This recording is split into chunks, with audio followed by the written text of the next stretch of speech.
Good afternoon and welcome back to another video on the channel. So today's video I'll be talking all about the men's Cincinnati Open.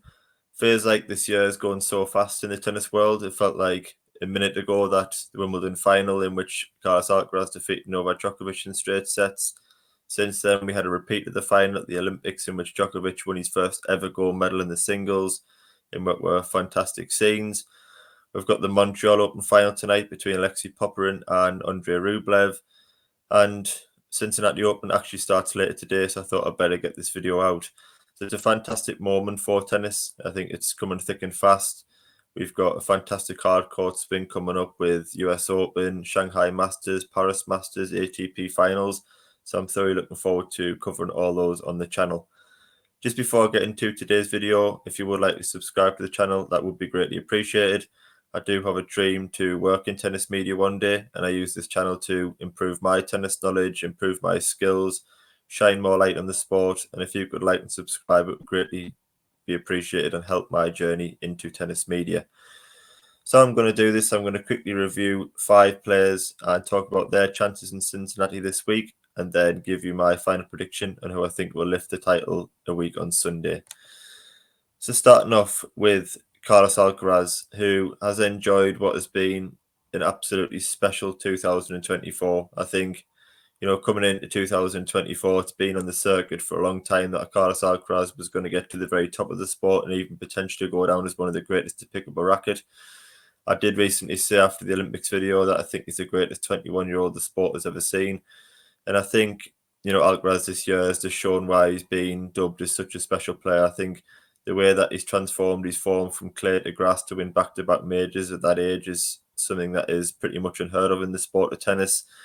His variety in the backhand, his forehand, his speed and creativity around the net, his will to win, his desire, the entertainment factor. You could say how much it meant to him when he lost that final to Djokovic in the Olympics, how, much he wants to win and how much he enjoyed representing Spain. I'm sure he'll have lots more opportunities to win a gold medal in the future. But what an ambassador and what an advocate for tennis that Carlos Alcaraz is becoming. He's arguably one of the biggest sportsmen in the world at the moment, popularity-wise and entertainment-wise. And I'm sure he is going to be geared up for a huge assault on the US hard swing. As you can see there, already won 4 hardcore titles, obviously won being a major, won 5 Masters titles, reached the final of Cincinnati last year in which he lost to Novak Djokovic in what was a 3-hour epic. And probably comes into this tournament as favoured for many people, especially with Djokovic withdrawn, which was to be expected, and Yannick Sinner struggling with fitness issues still. From watching Alcaraz this year and watching him on clay at the Roland Garros and on grass at Wimbledon and the Olympics on clay, obviously, I think I've come to the conclusion that I think Alcaraz's weakest surface is hard courts currently, and that's not to say that Alcaraz isn't capable of winning this title and winning the US Open. He's amazing on every single surface, and that's what I love about him so much, how he adapts his game from surface to surface. But I just feel like he gets less time to generate power, and what I think really won Alcaraz matches and arguably Grand Slams was that backhand slice and the backhand variety, the way that he can re-slice with opponents, the way he can take pace off, the way he can really generate pace from the backhand side as well with such ease, I think was a big part of Alcaraz winning those 2 majors on clay and grass. But I just feel like on a hard court, it brings the likes of Rublev and Medvedev into the game a lot more, who are solid baseliners. There's less variety. It's a higher bounce on hard courts, and I think that will really suit those style of players. The one slight weakness I think for Alcaraz still is him defending at the forehand side. He does seem to go for a little bit too much too soon, in my opinion, and does make quite a few errors out of that side. We saw at Wimbledon, particularly in the matches against Humbert and Tiafoe, he made a lot of unforced errors of the forehand side, and I think that could be exposed on a hard court. I also feel like his set and serve and return isn't elite yet. They're not to say that they're major weaknesses or the poor shots by any stretch, but I think if you're looking for a way to attack Alcaraz or pick apart his game a little bit, I still feel like his second serve and his return can be a little bit better. And they're such important shots on hard courts in terms of trying to get on top of the rallies early. And I feel like, players do have better second serves and return games than Alcaraz in the tournament. Also, in a hard court, there's less reliance on movement and creativity. A lot of the hardcore points are won from the back of the court, grueling rallies, clean winners in the back of the court, lots of aces. But I feel that Alcaraz is a player that's at his best when he's using the slices, using the low bounce, being in and around the net with these drop shots and creativity. And them points are played less on a hard court. But I feel Alcaraz will still try and use his variety and have success with it. But against players like I've said, Medvedev, Tommy Paul, Rublev, who are more comfortable on hard courts than they are on clay and grass, will have more success against Alcaraz. And we haven't always seen Alcaraz at his best. At Wimbledon and French Open, at the Olympics, he didn't play his best throughout the tournament. He did have lapses in concentration. He did lose sets. And I think on a hard court, he may not get away with having those lapses in concentration as he did on grass in particular.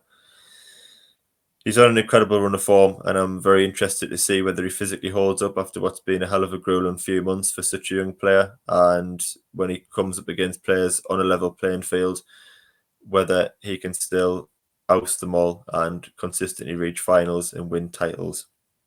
But Carlos Alcaraz, I'm sure, will entertain us all and have a fantastic hardcourt season. Moving on now to Yannick Sinner, who is still ranked number 1 in the world, has won 12 hardcourt titles. I think we can outrightly say that Yannick Sinner is at his best on a hardcourt. Won 2 Masters titles as well. I feel like Yannick Sinner, his fitness issues are now becoming a major worry, particularly for him going ahead into the rest of 2024 and what should be a very fruitful end of the year for him, given that they're all on hard courts. He initially started the year playing lights out tennis and was undoubtedly the best player in the world from the back end of 2023 going to 2024. As you can see there, he had a 38 against 3 record at one point in 2024 after winning his maiden major title at the Australian Open. And he was undoubtedly the best player in the world, hence his number 1 ranking. Since then, he obviously missed Madrid and Rome with a hip issue. He done well to make the French Open. Many people predicted him to pull out, but he faced Alcaraz in the semi-finals.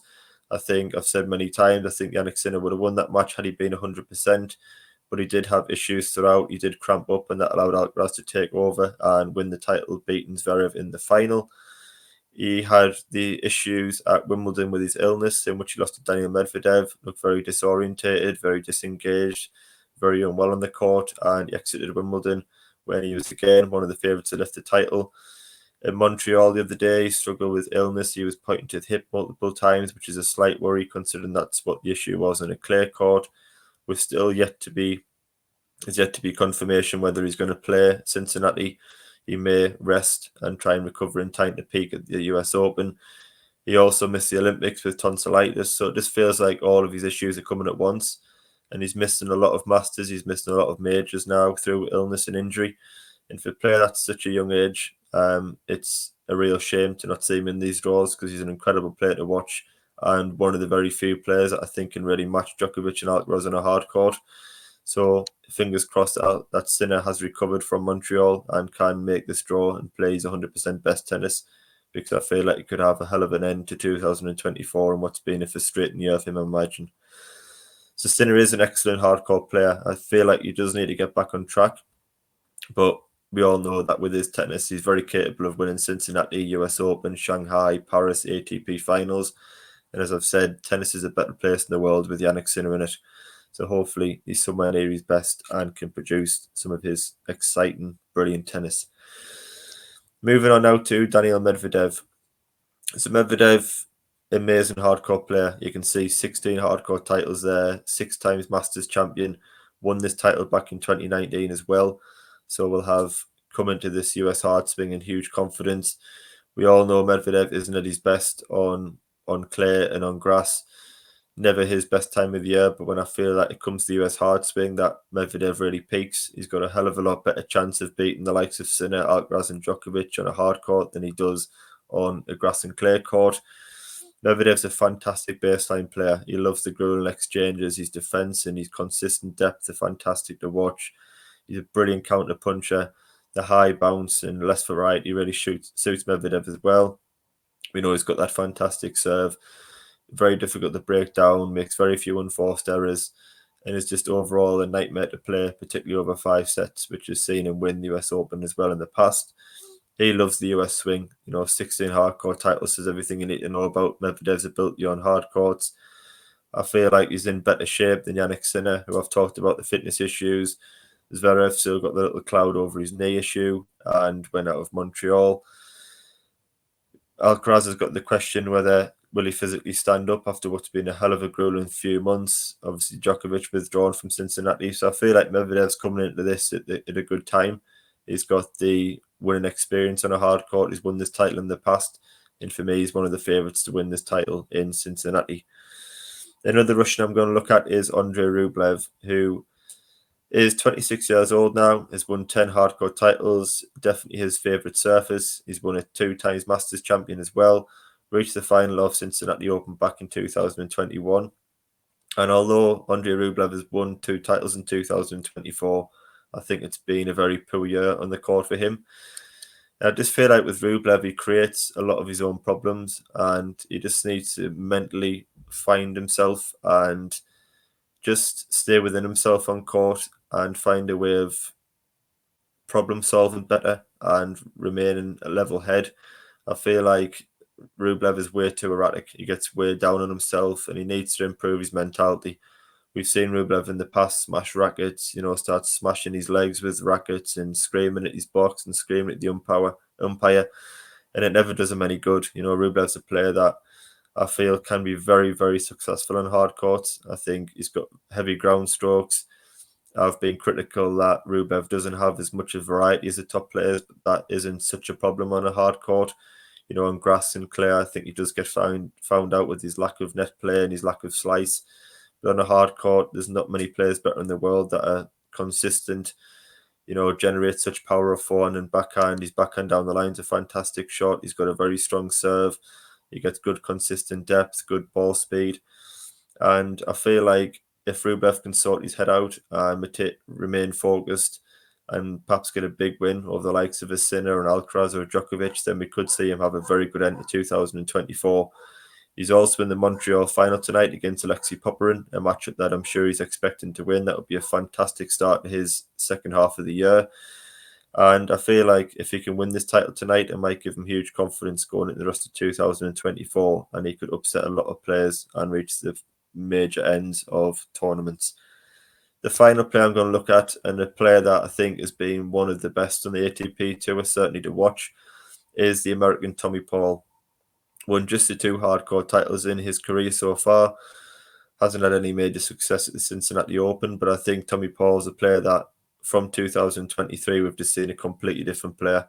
He reached the semi-final of the Australian Open in 2023, and from then on we've seen a completely different Tommy Paul in terms of his confidence, his shot making, his ability to entertain the crowd, his serve, his forehand, his backhand. I feel like he's such an improving player.